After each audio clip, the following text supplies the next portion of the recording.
And I want to talk for a moment about algorithms because I have a belief about the role of algorithms within the primary years and the timing at which we introduce algorithms. And here I'm talking about written algorithms.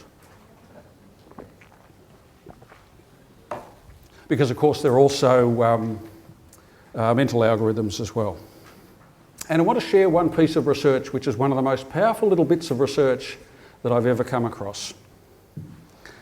And in this research, what they did, they followed children in grades 2 and 3 across the school year. These children had never been exposed to written algorithms before. They gave them a series of tasks earlier in the year, 5 months into the school year, and then at the end of the school year. And they were tasks like this, and they were asked to do them in their head. And I want to focus on just one child and her response to these particular tasks. And this little girl was called Jodie. Start of grade 2, never done written algorithms. She was asked to do the first one and she said, well, I knew I had 1 10 and 2 10s, and if I took 1 from the 6 and added it to the 9, I'd have another 10, so the answer is 45. So very nice thinking. We'd all love Jodie in our grade 2 classroom.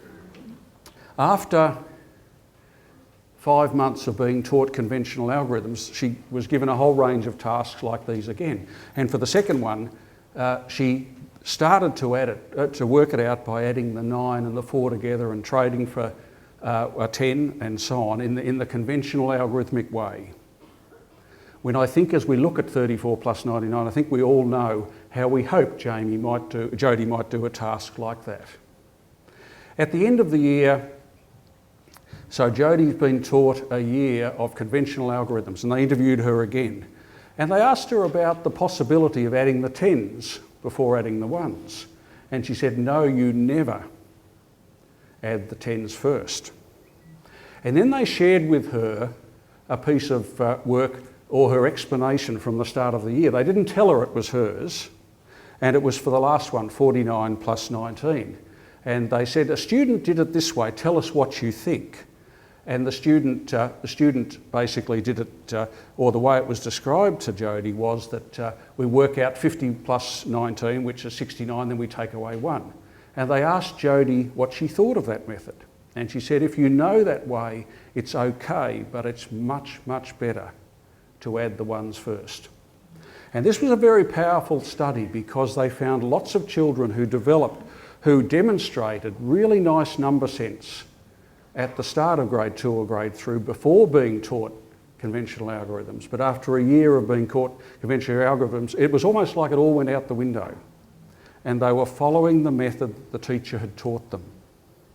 And the researchers made this comment, conceptual knowledge may be extinguished through an emphasis on procedural knowledge. The student's prior understanding of place value in 2-digit addition and subtraction became subordinate to and subverted by teacher-taught algorithms, which the children afforded higher status than their own successful invented strategies.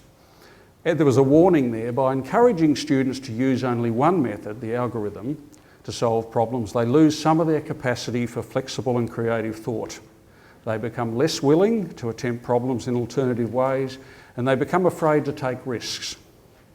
Furthermore, there's a high probability that the students will lose conceptual knowledge in the process of gaining procedural knowledge. And so my point about the algorithms is that, is it a good use of our time to spend hours and hours on the written algorithms, and are we actually doing it too early and for too long? And it really came home yesterday. I was reading the highly scholarly Sunday Mail, and it was interesting that they were talking about, did you see the article about our kids being happiest at age 7? It sort of really drew my attention. It said that the most energetic, average age 7.4, the most enthusiastic, average age 7.7, the most engaged with life 7.9, most open to new experiences 7.9, most in awe and wonder about the world 6.7. And what do we give them at that age? Algorithms.